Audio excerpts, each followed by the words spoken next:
Dans cette vidéo, je vais vous montrer comment utiliser le lexicoscope pour étudier les distributions d'une unité lexicale simple. Donc tout d'abord, je vais choisir mon corpus d'études et je vais sélectionner le corpus du projet Phraseorum. Donc je rappelle que c'est un projet qui a permis de constituer un corpus de romans contemporains subdivisé en 6 sous-genres. Des sous-genres de fantasy, littérature générale, romans historiques, romans policiers, romans sentimentaux et romans de science-fiction. Je vais étudier le nom test. Donc il me suffit de taper test et de lancer ma recherche.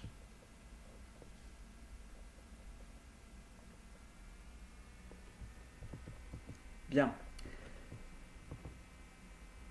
Pour aller vite, dans cette première étape de recherche, j'ai effectué une recherche partielle, c'est-à-dire que j'ai utilisé un paramétrage permettant de rechercher à travers un échantillon du corpus, et non pas à travers l'intégralité du corpus. C'est ce qui s'affiche ici, à travers ces chiffres de couleur marron, qui m'indiquent qu'au lieu d'aller explorer les 2130 phrases qui étaient susceptibles de contenir le mot recherché, seulement 735 ont été analysées. Voilà, ce qui m'a permis de calculer une fréquence estimée à environ 1160 occurrences. Donc je pourrais vérifier par la suite si cette estimation était correcte. Le chiffre donné en dessous, la dispersion, me donne une indication de la manière dont mon mot pôle se répartit dans le corpus. En fait, ici, la dispersion, c'est le nombre de documents qui contiennent le mot recherché. C'est ce qu'on appelle aussi parfois une fréquence de document.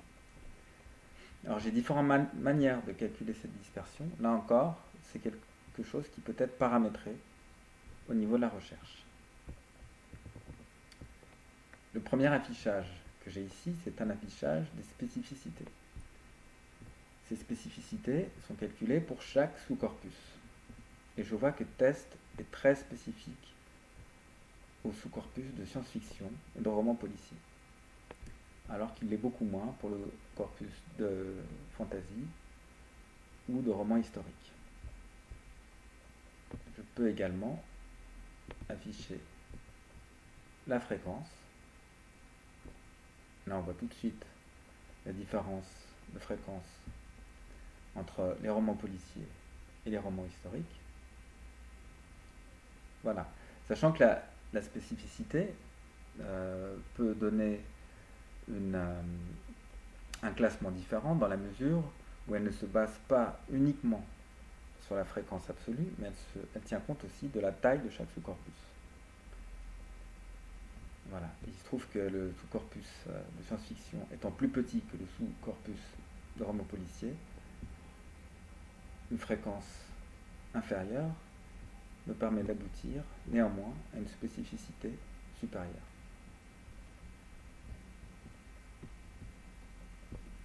Je peux éventuellement afficher la dispersion, c'est-à-dire le nombre de documents qui contiennent le mot recherché. Je vois que pour la littérature générale, ici j'ai 84 documents, donc 84 romans, alors que pour la science-fiction, on est 59.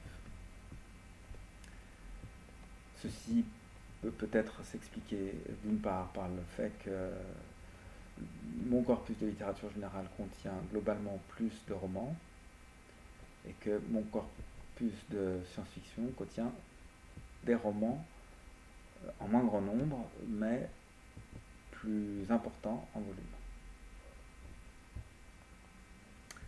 Je peux examiner ces statistiques pour chacun des sous-corpus, ce qui me permet de savoir quels sont les documents, donc, en l'occurrence ici ce sera des romans, qui vont réaliser les meilleurs scores de spécificité ou les meilleures fréquences. Donc, par exemple, si je vais chercher dans mon sous-corpus de science-fiction,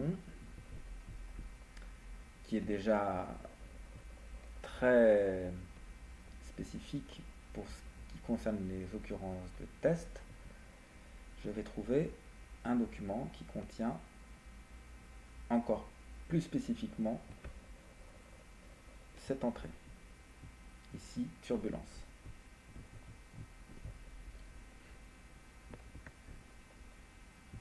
Bien. Je peux affiner, bien entendu, l'étude de ces distributions en examinant mes occurrences en contexte.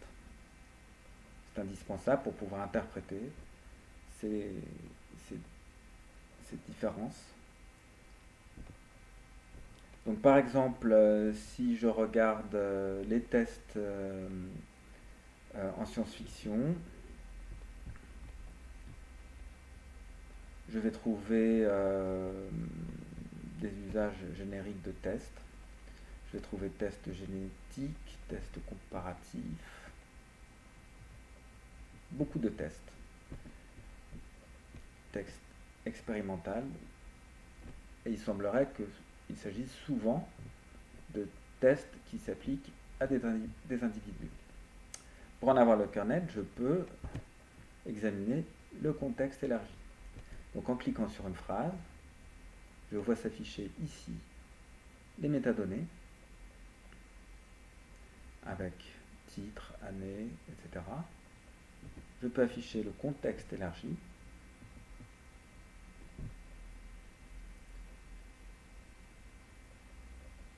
Et voir qu'en l'occurrence, ici, il s'agissait d'un test de grossesse. Alors je vais chercher une autre occurrence. Ici, il s'agira plutôt d'une épreuve.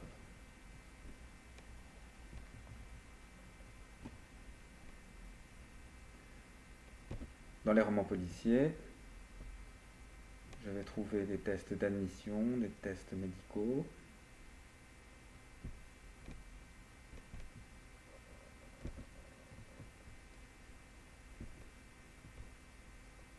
Bien souvent aussi des tests génétiques.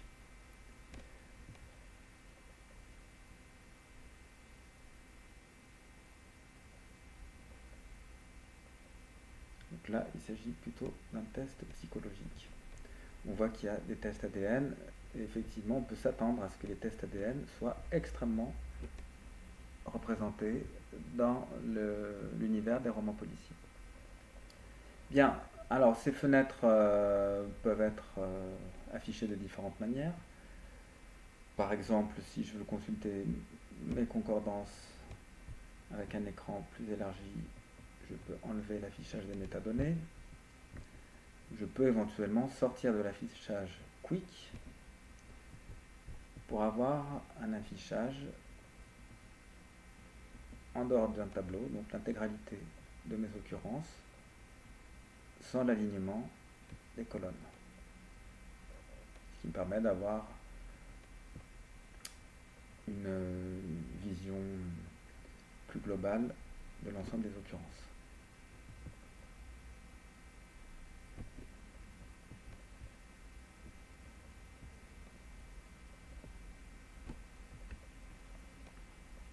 Bien. Alors, la spécificité du lexicoscope est de pouvoir étudier la combinatoire lexicosyntaxique à travers les co-occurrents syntaxiques. Donc, en cliquant sur co-occurrents, je vais pouvoir afficher les différents co-occurrents de mon mot pôle avec les fréquences de co-occurrence, la fréquence du mot pôle, donc ici il s'agit d'une fréquence estimée, la fréquence du collocatif, l'espace de co-occurrence, la dispersion, c'est-à-dire la fréquence de document, ici, la relation correspondante. Et ici, le log-like est une mesure d'association qui me permet d'évaluer le degré d'association statistique de ma co-occurrence. Donc je vais trouver ici premier test, réussir un test, etc. Ce tableau correspond à ce qu'on appelait dans la première version du lexicoscope un lexicogramme. Donc l'ensemble des co-occurrents significatifs de notre mot pôle.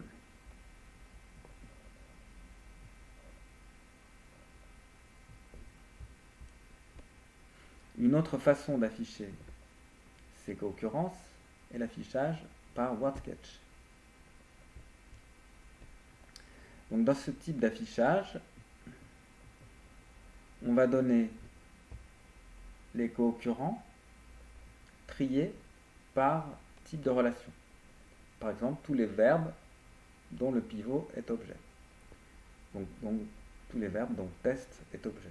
Et je vais trouver passer le test, faire un test, réussir un test, acheter un test.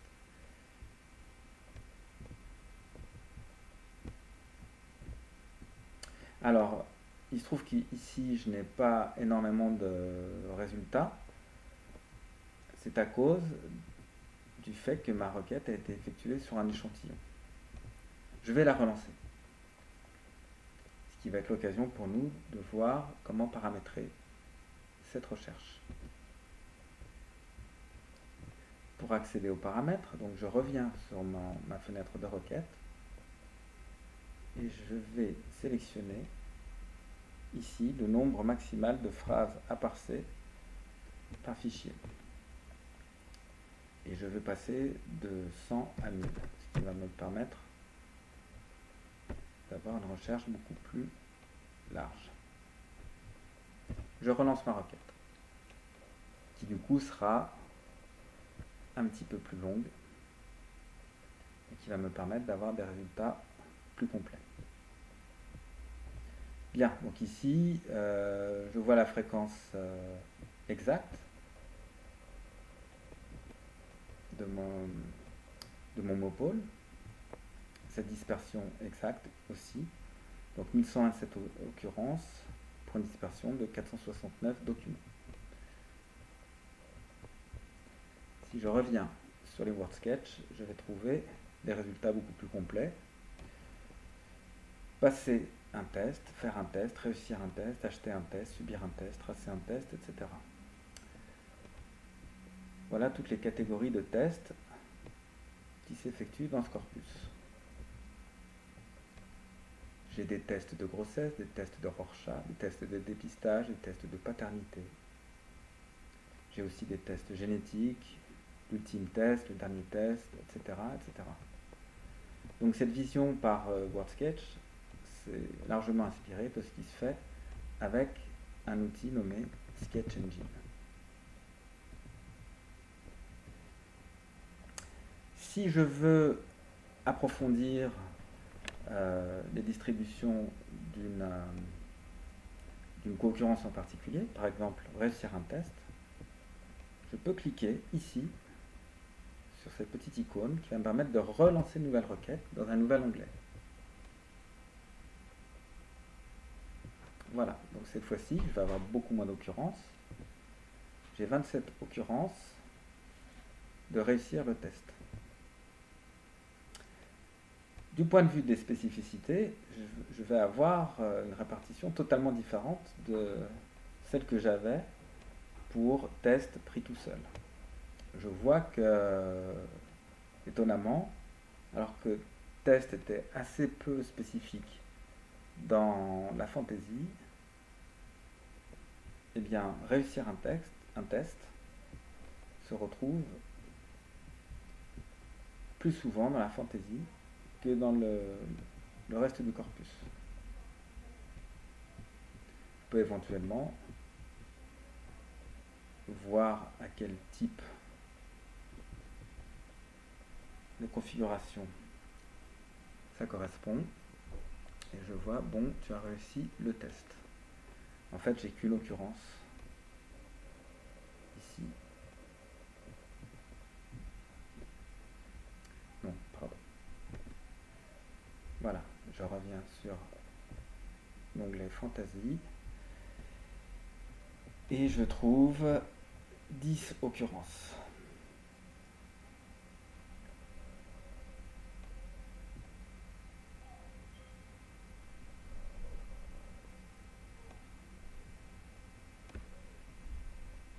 Ça peut donner une idée sur le type de test qui s'effectue dans les romans de fantasy. Bien, quand on examine les unités en contexte, on a aussi accès à l'analyse telle qu'elle a été effectuée automatiquement par notre analyseur. Donc ici, je vois la phrase que j'ai sélectionnée, par exemple celle-là, avec toutes les catégories associées à chaque lemme. Et je peux aussi examiner l'arbre syntaxique correspondant. Je voulais réussir le test de l'épouvanteur.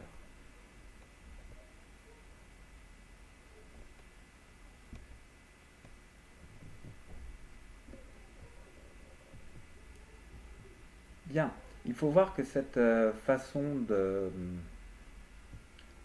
d'étudier la co-occurrence en profondeur, donc en allant examiner une co-occurrence en particulier, ici réussir un test, c'est quelque chose qu'on peut continuer indéfiniment. Je vois que réussir un test est lui-même co-occurrent avec, par exemple, ici, un déterminant possessif. Je peux relancer la requête sur ce déterminant possessif pour étudier, réussir son test ou réussir mon test. À nouveau, je trouve des occurrences essentiellement dans la fantaisie, ici, qui correspondent à réussir mon premier test, etc. On peut s'intéresser ici à la dispersion. Il se peut que toutes ces occurrences soient concentrées sur un même document. Et ce que je constate en fait, c'est que la dispersion est de 2. Elle concerne 2 documents, ce que je pouvais voir directement ici dans cette statistique.